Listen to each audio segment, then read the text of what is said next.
সরকার, Madhurkul high school ইংরেজি শিক্ষক। এই ভিডিওটা একটা ইন্টারভিউ আমি রিসেন্ট নিয়েছি জলপাইগুড়িতে গিয়ে। তার আগে একটা ছোট্ট ভূমিকা, ভিডিওটি পুরো দেখার অনুরোধ রইল, কারণ এটা একটা অবিশ্বাস্য উত্তরণের গল্প, এটা টোটাল ট্রান্সফরমেশনের জার্নি। জলপাইগুড়ি জেলার এক প্রত্যন্ত শহরের এক ছাত্রী, যাকে বাড়ি থেকে 1.5 ঘন্টা জার্নি করে স্কুলে যেতে হতো, সাইকেলে অথবা হেঁটে। সেই ছাত্রী একটা ম্যাগাজিন দেখে, নিউজ পেপার দেখে, English magazine, English news paper frontline. সেটা দেখার পর সেইটাই তার পড়ার আগ্রহ তৈরি হয়, ইংরাজি পড়ার। এবং সেখান থেকে সে আস্তে আস্তে শিক্ষিকার পেশা বেছে নেয়। ইংরেজি সাহিত্য নিয়ে পড়ার পর বর্তমানে সে ইংরাজি শিক্ষিকা। কিন্তু সেটা না, অনেকে ইংরাজি শিক্ষক শিক্ষিকা আছে আর কি, কিন্তু সেখান থেকে ইংরাজি ভাষায় লেখা যে কোনো ধরনের সাহিত্য, কবিতা, গল্প, ছোট গল্প হতে পারে, প্রবন্ধ হতে পারে।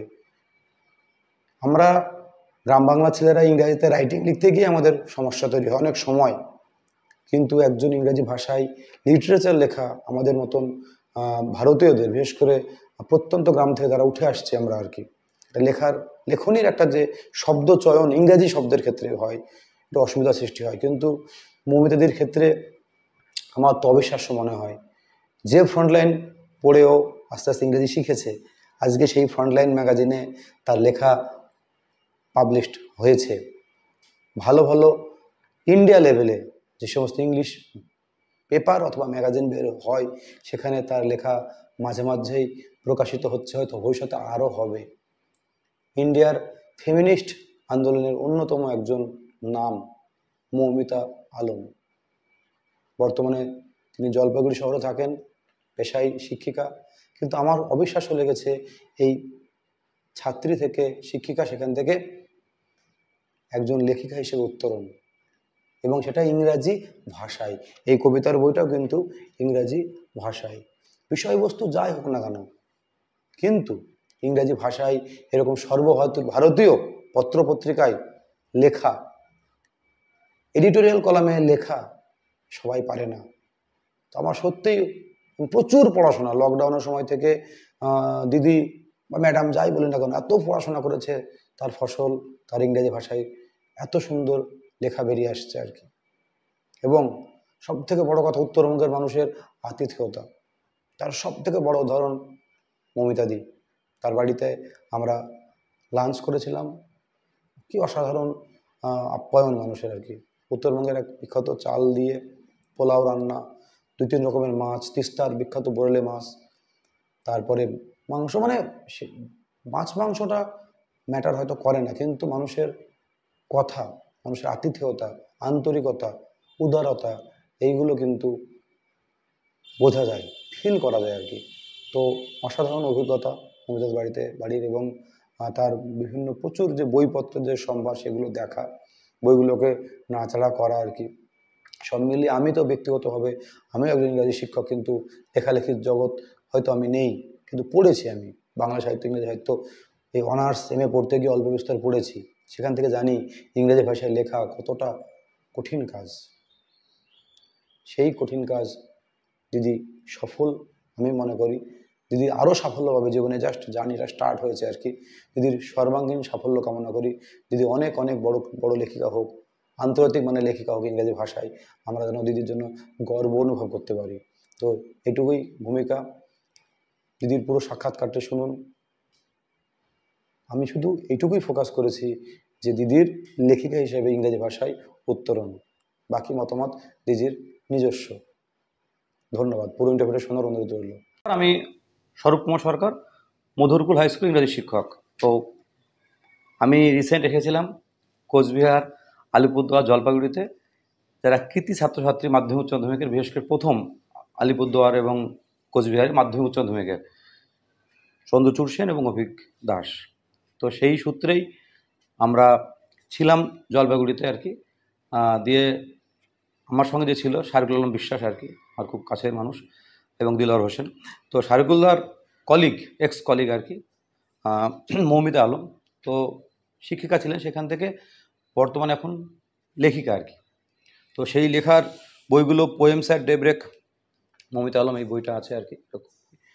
তারপরে এটা রিসেন্ট বই দ্য স্মেল অফ আজাদি, এবং ওনার এইটা বই তামিল ভাষায় প্রকাশিত হয়েছে আর কি এই বইগুলো। তো এটা হ্যাঁ, এটা তেলেগু ভাষায় মানে অনুদিত হয়েছে। তো আমি সেটা শোনার পর আমার লোভ সামলাতে পারলাম না আর কি, যে আমি দিদির জার্নিটা একটু কেমন আমি জানবো আর কি, যে একদম স্কুলিং থেকে এই যে লেখিকা উত্তরণ আর কি, সেটা নিয়েই আমরা আজকে এটা কথা বলবো আর কি, যে তার ইন্টারেস্ট কবে গ্রো হলো, বা ভাষার ক্ষেত্রে লেখার কোনো সমস্যা হয়েছে না, পড়াশোনা। এখন আমি শুনছিলাম ওনার মায়ের মুখে যে লকডাউনের পর থেকে পড়াশোনাটা অনেকটা বেড়ে গেছে, রাত জেগে পড়াশোনা লেখালেখি করা আর কি, এটা বেড়ে গেছে আর কি। তো এটা নিয়েই জানবো আর কি। তো দিদি আপনার প্রথম বাড়ি কোথায়? আমার বাড়ি হচ্ছে তিস্তা নদীর ধারে বাকালি বলে একটা গ্রামে, মানে ওখানে আমার বড় হওয়া, ওখান থেকে আমার পড়াশোনা। সেটা কোন ডিস্ট্রিক্টে পড়ছে? জলপাইগুড়ি পড়ছে। সেটা কতটা দূরে তিস্তা থেকে? এই এখন যেখানে আছে এখান থেকে কত কিলোমিটার? 20 কিলোমিটার। এটা গ্রাম। গ্রাম। তো আপনি বলছিলেন যে যখন স্কুলে যেতেন আর কি, তখন তো সেরকম পরিবহন ব্যবস্থা ছিল না? না, আমার একদমই পরিবহন ব্যবস্থা, মানে আমার স্কুলে যেতে 1.5 ঘন্টা লাগতো এবং 1.5 ঘন্টা আসতে লাগতো। প্রথমে স্কুলে যেতে 1.5 ঘন্টা লাগতো আর ফিরতে 1.5 ঘন্টা লাগতো। আর যাতায়াতের মাধ্যম কি ছিল? প্রথমে আমি সাইকেলে যেতাম, তারপরে আমি ভ্যানে যেতাম, তারপরে আমি বাসে যেতাম। অনেকটাই তো। অনেকটা, হ্যাঁ। মানে কিন্তু আমার মা যিনি আমাকে বড় করেছেন, অ্যাকচুয়ালি আমি আমার মাসিকে মা বলি, খালাকে মা বলি, তো খালাই আমাকে বড় করেছেন। তো ওনার একটা মানে ইচ্ছে ছিল কি, যে আমি যাতে লেখাপড়াটা ভালোভাবে শিখি আর কি। তাই উনি শহরে একটা স্কুলে ভর্তি করেছিলেন, ময়নাগুড়ি গার্লস হাই স্কুল। সেই জন্যই সেটা বাংলা মিডিয়াম স্কুল ছিল? সেটা বাংলা মিডিয়াম স্কুল ছিল। ওখান থেকে মাধ্যমিক উচ্চ মাধ্যমিক? হ্যাঁ, ওখান থেকে মাধ্যমিক উচ্চ মাধ্যমিক। আচ্ছা, তারপরে গ্রাজুয়েশন কোথায় করলেন? গ্রাজুয়েশন এখানেই জলপাইগুড়ির একটা বেশ নাম করা কলেজ, এসি কলেজ আর কি, আনন্দচন্দ্র কলেজ। সেখান থেকে আমি ইংলিশ অনার্স পাস করি।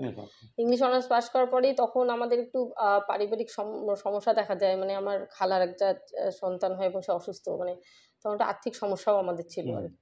তখন আমি আর সেই জন্য পড়াশোনাটাকে করি না আর কি, মানে মাস্টার ডিগ্রি না করেই তখন আমি চাকরি যাতে আগে হয় আর কি, সেই জন্য আমি বিএড করতে চলে যাই আসামে, গৌহাটি ইউনিভার্সিটি। গৌহাটি ইউনিভার্সিটির থেকে কোকরাঝাড় কলেজ থেকে, গভর্নমেন্ট বিএড কলেজ থেকে বিএড করার পরেই আমার চাকরি হয়ে যায়। প্রথম চাকরি কোথায় পান আপনি? মুর্শিদাবাদে, নরসিংপুর হাই মাথা চাকরি। তারপরে আপনি আবার এখন বর্তমানে তুফানগঞ্জে আছেন আর কি। তো এই যে আপনি যে ছোট থেকে বাংলা মিডিয়াম স্কুলে পড়লেন, ওখানে প্রথম লেখা, আপনি যে লিখছেন ইংরেজিতে আর কি, আমিও নিজে ইংরেজি মাস্টার। তো এই যে ইংরেজি তো একটা, আমরা এখনকার ছেলেমেয়েরা কি যারা সমস্যায় পড়ে, তারা রাইটিং লিখতেই পারে না নিজের ভাষায়, কোনটা লেখায় মুখস্থ করা রাইটিং লিখছে আর কি, যেটা স্যারেরা লিখে দিচ্ছে আর কি। নিজের যে লেখার মৌলিকত্ব যেটাকে লেখকরা লেখে আর কি, সেরকম লেখা তারা কিন্তু লিখতে পারে না, তাও প্যাটার্নে লিখতে পারছে না আর কি। তো সেই রকম থেকে উঠে এসে আপনার যে লেখার অভ্যেস বা লেখনী যেটা দক্ষতা, সেটা কবে থেকে আগ্রহ জাগলো আর কি সেই জায়গায়? অ্যাকচুয়ালি আমার ছোটবেলা থেকে, জানি না কেন, আমার না ছোটবেলা থেকে ইংরেজি জানার প্রতি একটা ব্যাপার ছিল। আমি ছোটবেলাতেই মানে মোটামুটি মাধ্যমিক উচ্চ মাধ্যমিকে পুরো ডিকশনারি মুখস্থ করে ফেলেছিলাম। হ্যাঁ, পুরো শব্দ ভান্ডার, মানে প্রচুর শব্দ ভান্ডার। কারণ আমার মনে হতো যে কি জানি না কেন, মানে আমি খুব গ্রামে থাকতাম, তো গ্রামে আমাদের এই অঙ্ক শেখানোর মতন টিচার ছিল না। তো আমি শুরু থেকে জানতাম যে আমার সায়েন্স নিয়ে পড়া হবে না। এবার সায়েন্স নিয়ে না পড়া হলে তো আমাকে তো কোনো কিছুতে একটা কিছু করতে হবে। তখন ইংরেজি ছিল একটা ভালো তো ইংরেজি কেন জানি তখন থেকে আমার জানার প্রতি খুব একটা আগ্রহ ছিল। তারপরে তো তখন আমি তখন কি সাহিত্য পড়া শুরু হয়েছিল আপনার? মোটামুটি বাংলাতেই সাহিত্য পড়তাম, কিন্তু তখন থেকে আমি বুঝতে পারলাম যে ইংরেজিতে নিজেই ভাবতাম যে কি করলে আমার ইংরেজিটা উন্নতি হবে। তখন আমি ভাবলাম যে তাহলে নিউজ পেপার কিনতে হবে। এবার তখন নিউজ পেপার তো আমার গ্রামে দেওয়ার কোনো ব্যাপার নেই, তখন শহরে আমি একটা মাত্র টিউশন পড়তাম, তখন ইংরেজি টিউশন পড়তাম, আব্দুল লতিফ বলে একজন স্যার পড়াতেন আমার। তো লতিফ স্যারের কাছে আমি দেখলাম স্যার ইংরেজি নিউজ পেপার পড়ে, তখন আমি সপ্তাহে একটা করে ইংরেজি নিউজ পেপার নিতাম, রোববারেরটা নেওয়ার চেষ্টা করতাম। রোববারে নানা রকমের গল্প টল্প থাকতো। তো তাই এবার গল্পের নিচে যেই শব্দগুলো জানতাম ওগুলো আন্ডারলাইন করতাম আর কি। এই করেই মানে তখন উচ্চ মাধ্যমিকে সম্ভবত আমি যদি ভুল না হয় আর্টসের থেকে আমি হাইয়েস্ট ইংলিশে পেয়েছিলাম আর কি, আমার মনে হয় স্কুল থেকে যতটুকু আমার মনে আছে, আর্টসের থেকে, সায়েন্স থেকে কিন্তু।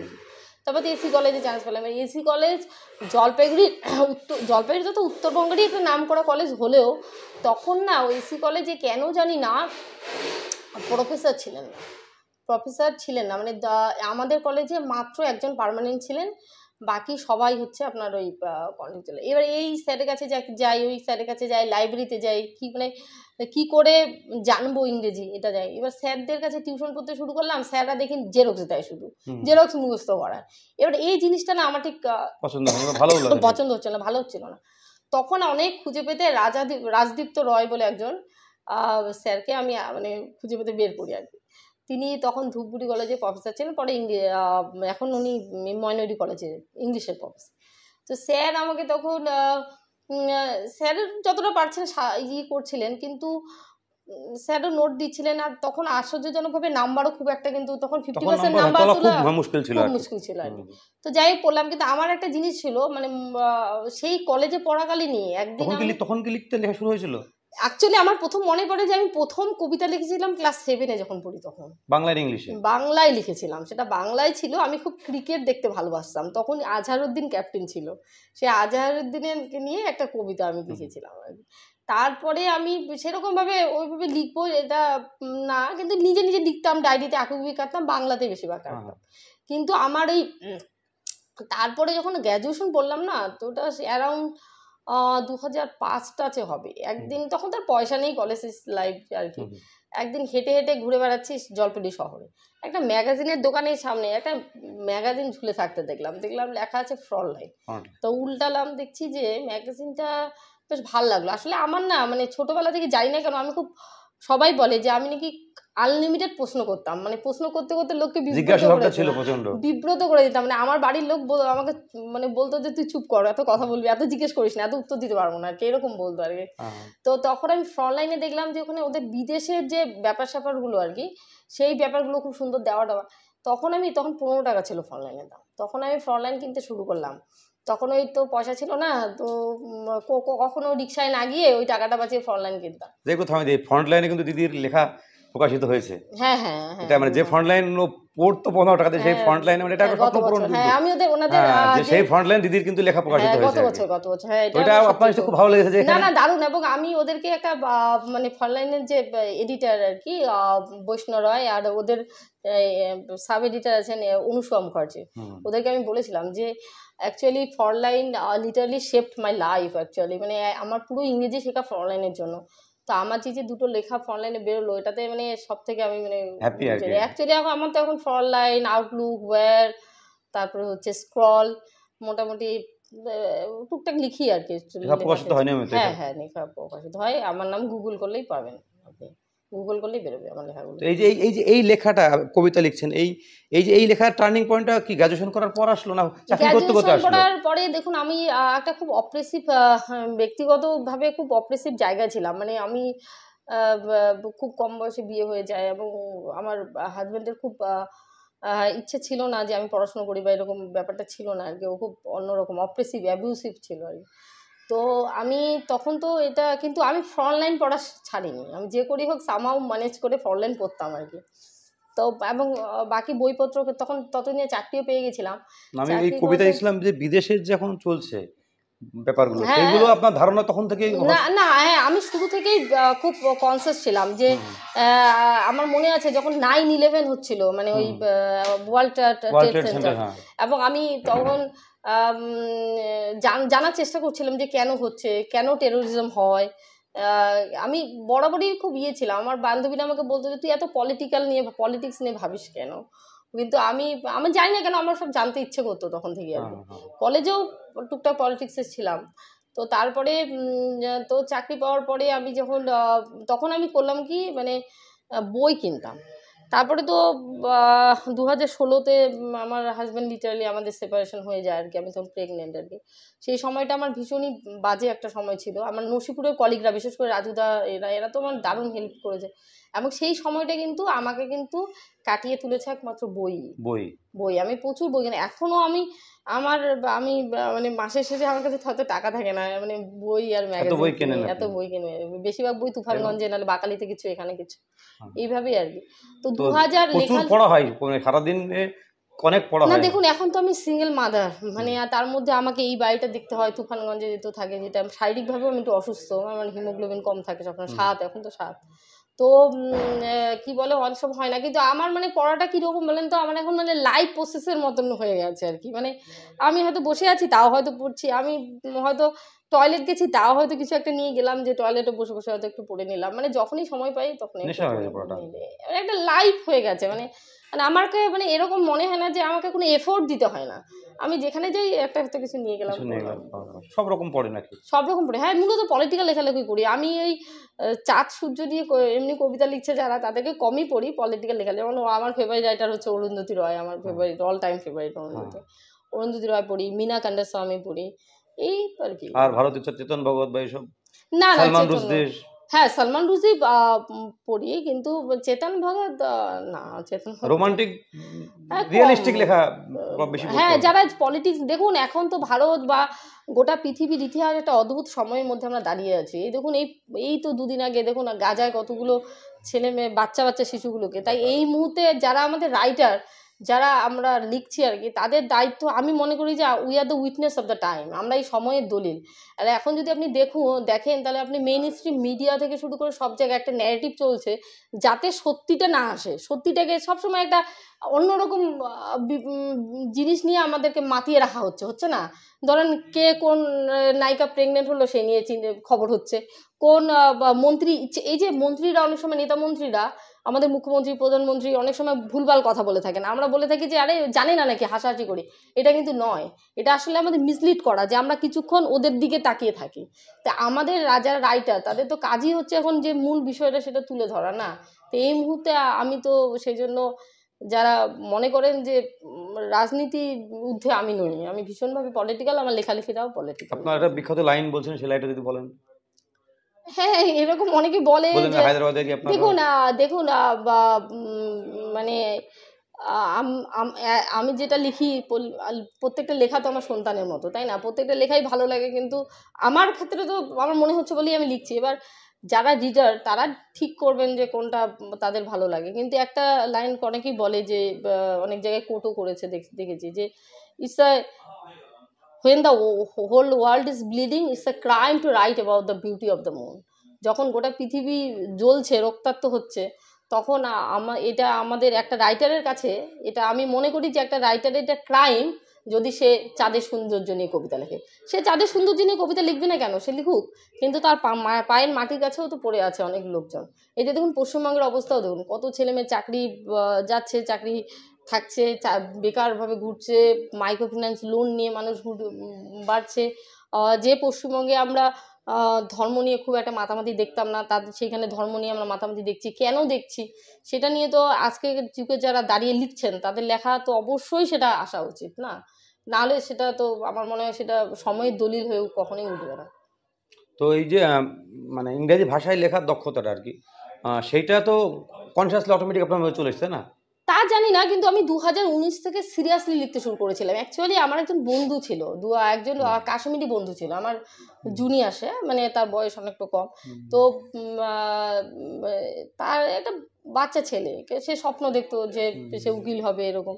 তো আমার এখনো মনে আছে 2019-এর 4ই আগস্ট বোধহয়, 4 কিংবা 3ই আগস্ট, সে আমাকে বললো কি যে আমার জন্য প্রে করো, আমার কালকে উকিলে পরীক্ষা দিতে যাবো। তাই দেখলাম হাজার হাজার লাখ লাখ পরিযায়ী শ্রমিক, যাদেরকে আমরা মাইগ্রেন্ট লেবার বলি, কিন্তু যদিও মাইগ্রেন্ট লেবার বলাটা উচিত না, কেউ কেন নিজের দেশে মাইগ্রেন্ট হতে যাবে, পরিযায়ী হতে যাবে বলুন? সে তো তার নিজেরই দেশ, সে যেখানে ইচ্ছে সেখানে যেতে পারে। কেরালা কিন্তু সেই সময় খুব সুন্দর একটা নাম দিয়েছিল তাদের, গেস্ট লেবারার, ঠিক আছে? তো তারা দেখছে একদম রাস্তা দিয়ে হয়ে বাড়ি ফিরছে, মানে হেঁটে হেঁটে বাড়ি ফিরছে। যে লোকগুলো আমার যে শহর, মানে লিটারালি শহর তৈরি করে কিন্তু ওরা নিজেদের ঘাম দিয়ে, রক্ত দিয়ে, তারা ফিরে আসে। এবং সেটা মনে থাকবে হয়তো আপনার, যে কিছু শ্রমিক কিন্তু ওই রেল লাইনে কাটা পড়েও সেই সময় মারা গেছে, আমার রুটিগুলো পড়েছিল।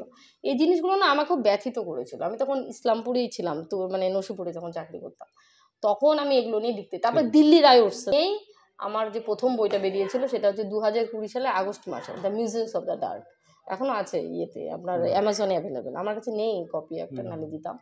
তো সেখান থেকে লেখালেখি শুরু, সেখান থেকে আমার লেখালেখি শুরু, এবং সেখান থেকে আর্টিকেলও লিখি। আমি পিপলস রিভিউ বলে একটা প্ল্যাটফর্ম, মানে ম্যাগাজিন আছে, ওখানে লিখতাম, ওয়েবজিন আর কি, সেখানে লিখতাম। তারপরে উত্তরবঙ্গ সংবাদ, আমাদের এখানকারই যে উত্তরবঙ্গ সংবাদ, তো ফ্রন্টলাইন, স্ক্রলওয়্যার, আউটলুক দেখছি এখন। তো এই লেখালেখি জারি থাকুক আর কি। প্রতিদিন সংবাদ, প্রতিদিন, লিখছেন আপনি? রোববার প্রতিদিন.com, রোববার যেটা বেরোয়, তো খুব ভালো লাগলো দিদির সঙ্গে কথা বলে, দিদির আরও লেখালেখি চলুক আর কি। দিদির কাছে এসে সমৃদ্ধ হলাম আর কি, সব থেকে বেশি ভালো লাগলো দিদির বই পড়ার অভ্যাস আর কি, এই যে বই পড়ার অভ্যাস। এবং আমি ঘুরলাম আর কি ওই জায়গা থেকে উঠে এসে ইংরেজিতে, আমি এটাই বলি যে ইংরেজি ভাষায় সাহিত্য লেখা কঠিন ব্যাপার না, কিন্তু খুব কম মানে ভারতীয় লিখছে আর কি। আমি বলছি সাহিত্য লেখা বলছি, ইংরেজি ভাষায় সাহিত্য লেখা যে কোনো ফরম্যাটে, কবিতা হতে পারে, এসে হতে পারে, ছোটো গল্প হতে পারে আর কি, সেই সংখ্যাটা খুব মুষ্টিমেয় কিন্তু। আর এই বর্তমান যুগে ক্রিয়েটিভ মানুষের সংখ্যা আরও কমে যাচ্ছে আর কি, মোবাইলের যুগে সেই জায়গায় না। কিন্তু দেখুন অ্যাকচুয়ালি কি এটা যদি আমরা ঠিকভাবে ব্যবহার করি, কিন্তু আমার তো মনে হয় যে এখন আরো বেশি সুবিধা। বিশেষ করে আমি যেহেতু ট্রাভেল করি, তিনটে জায়গায় আমাকে থাকতে হয়। এবার দেখুন বইগুলো যেহেতু সফট কপি হয়ে গেছে, অনেক সুবিধে তো, যেখানে যেখানে বসি সেখানেই তো 2 পাতা পড়ে নেওয়া যায়। এটা আসলে আমাদেরকে না ট্রেন হতে হবে সেভাবে। আমরা আসলে ট্রেন হতে পারছি না। না না, কোথাও না কোথাও আমরা ব্যর্থ হচ্ছি। দেখুন বর্তমানে আমরা যদি বলি যে আমরা মোবাইল ছেড়ে দেবো, আমরা পারবো না। We can't escape from technology. So we should learn how to use technology in a better way.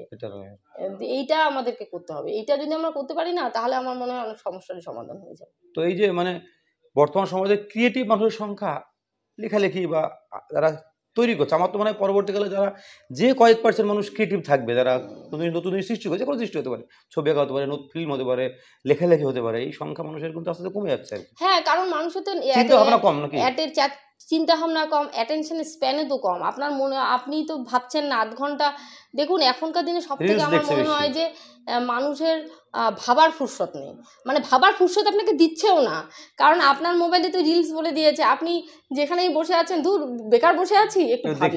এবার আপনার চারপাশে কি হচ্ছে সেটা সম্বন্ধে অনেকেই কিন্তু আমরা অজানা। এবং আরেকটা জিনিস যেটা হচ্ছে সেটা হচ্ছে দেখুন পোস্ট মানে 2000-এর পর থেকে, বা পশ্চিমবঙ্গের কথা যদি আমরা বলি, তাহলে পশ্চিমবঙ্গে কিন্তু যে এসএসসি বা মাদ্রাসা সার্ভিস কমিশন বা কিছু কিছু চাকরি, বামফ্রন্ট সরকারের শেষ জামানায় কিছু কিছু চাকরির হাত ধরে একটা কিন্তু মিডিল ক্লাস তৈরি হয়েছে।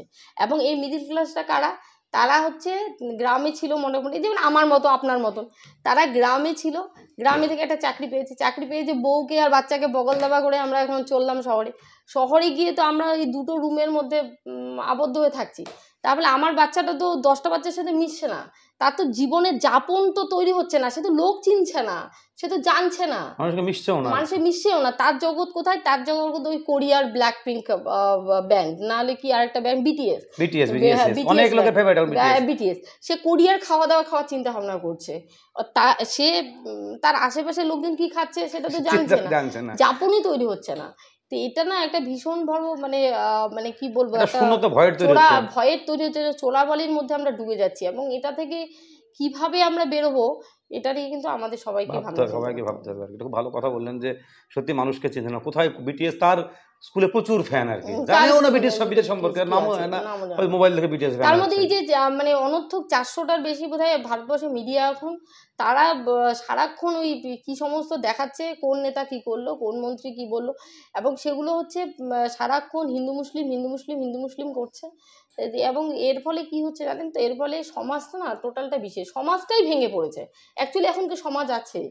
মানে সমাজটা কীরকম সমাজ আছে বলুন তো? এখন আপনি অসুস্থ হলে কি আপনার পাশের বাড়ির লোক জানে? আমার তো মনে হয় না। এক অদ্ভুত সময়, এই সময়ই তো লেখক যারা, তাদের কাজ আরও বেড়ে যায়। কারণ আমাদের তো এই সময়ই কাজ, কারণ লেখা মানে বই সবসময় একটা দরজা, বই সবসময় একটা জানালা।